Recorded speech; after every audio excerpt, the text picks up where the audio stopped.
Hello, and welcome back to N Raghav TV for yet another video.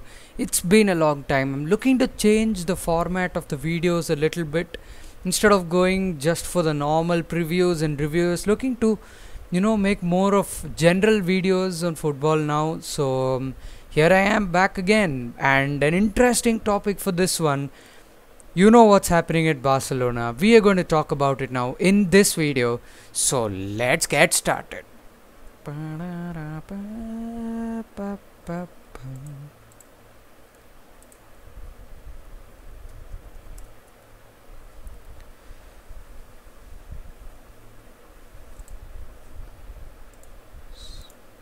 So as you all know, the recent results of Barcelona have been very disappointing, not only in the terms of the scoreline but also in terms of style of play, off the field issues with Koeman and the war between Koeman and Laporta. It's complete chaos in the club, and I've never felt so disconnected with the team. Never have I ever felt so disconnected with the team. The tactics are absolute rubbish. You have I would arguably say the world's best midfield of Sergio Busquets, Frankie de Jong, Pedri. You have the likes of Puig, young Gavi. So many excellent players. But our tactics are cross and inshallah. 80 crosses have been put up in the past 3 matches, and the man, the myth, the legend, Luke de Jong has connected with 0 of these crosses. I repeat, Luke de Jong has connected with 0 of these crosses. And it's so disappointing and I'm so discouraged and no motivation to see the matches. Wake up at 12:30 a.m. You're going to see the same old pathetic tactics of Ronald Koeman, and so disappointing. And obviously de Jong got a red card, the 3-0 thumping against Bayern Munich, the 0-0 draw against Cadiz, and then a 1-1 draw as well. And now we have a game coming up tomorrow against Levante where Ansu Fati is going to be finally back. But this is not the topic of discussion for today's video. And today's video, the topic of discussion is going to be why Project Ronald Koeman, rebuild under Ronald Koeman at FC Barcelona, failed. Let's start with point number 1. It's first and the foremost reason I would say is Koeman himself. A few pointers which I would say are in his favor. He came in at a time of turmoil. He won a trophy, and he gave Pedri his chance, and this star that Pedri has become today, you could kind of give the credit to Koeman on trusting him. And Koeman, people often say that Koeman trusts youngsters, but I would kind of disagree, because Koeman has his favorites.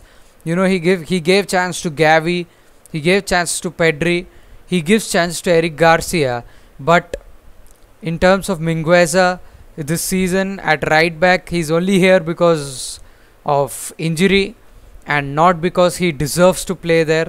Then even Ronald Araujo, to a point, before till last season, used to sit on the bench for no reason.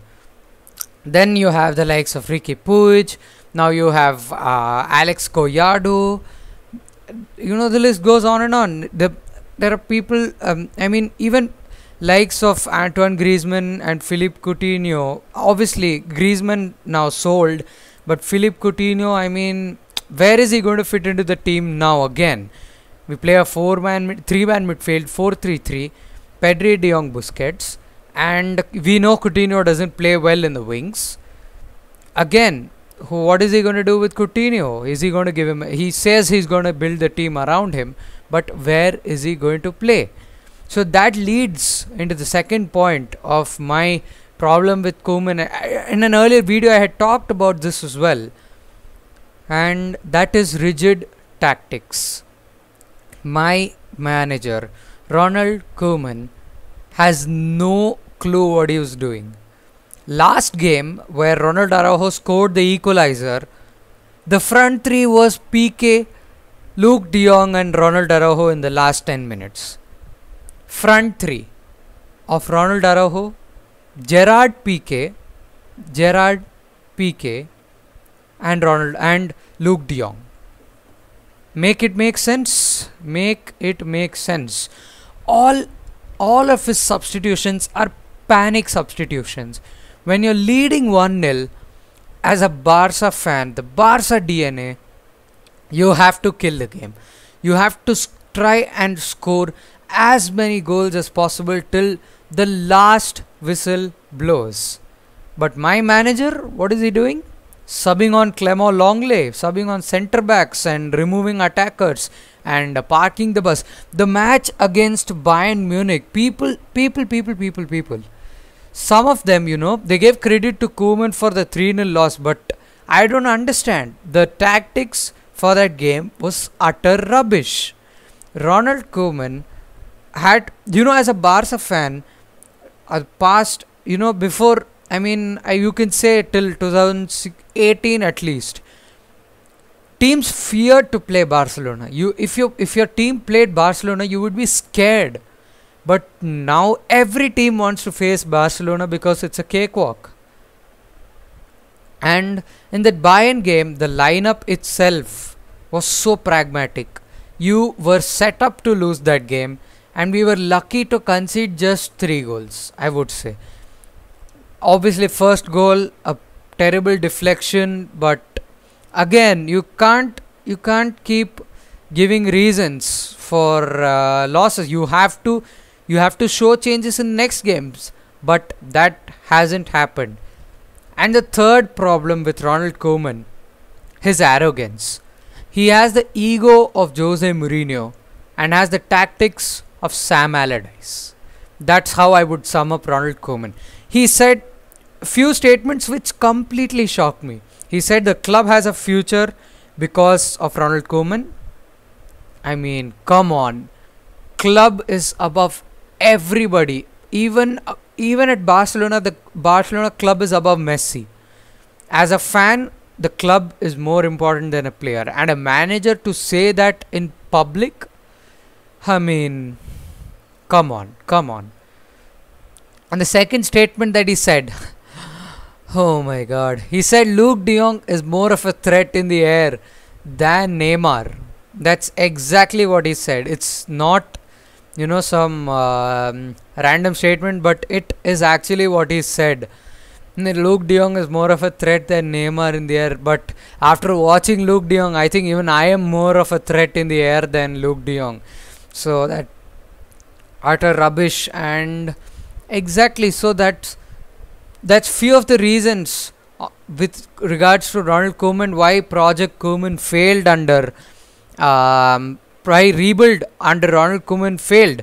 And also there are a few issues from the board. Obviously the promise of Messi's renewal, and we had an absolutely shocking window. Yes, we signed a lot of free transfers in terms of Depay, Aguero. Then you have Fati, who's coming back from injury. We have Dembele, who's coming back. We have Aguero. Then we had Eric Garcia. But selling Lionel Messi and Antoine Griezmann in the same window without replacement is a shocking window. So obviously board have to take some criticism for that. So that again adds to the fact that the project rebuild under Koeman failed. But I would say that we have a capable enough squad to at least compete for the top 2-3 spots, and not play such pragmatic football with Roberto in midfield. And so I'm short of words. And the most depressing thing as a Barcelona fan now is you're not even surprised that such a result has happened, that we drew against a Cadiz or we lost to a Bayern Munich. You're not even surprised by the result. That's even more depressing. It shows how the new lows that our clubs have hit, and Champions League and all is a far-fetched dream as of now. And the only thing as a Barcelona fan is why I look forward to is the young boys. Alejandro Balde at left back, Eric Garcia, Ronald Araujo, Oscar Mingueza. Then in midfield you have Pedri, De Jong, Puig. Then you have Alex Collado, you have Dembele, you have Ansu Fati who's coming back. Then potentially an Erling Haaland. I mean, I know people are going to cry and laugh in the comments when I say Erling Haaland to Barcelona, but I mean, I want to see that happen because that's the only elite signing that's going to lift Barcelona up from the level and obviously replace the manager. So yes, I mean, those are my reasons on why Project FC Barcelona failed under Ronald Koeman, and we have to wait and see a new video. I'll try and record a video about the manager's situation as well, the possible replacements of Ronald Koeman. But as of now, as I am recording the video, Xavi is touted to be the next successor to Ronald Koeman at Barcelona. He's edging closer and closer, but we'll have to wait and watch. And if you like the video, do like, share and subscribe to the channel. More new videos coming on more generic topics and all football related, of course. And see you until next time. As always, Visca El Barça.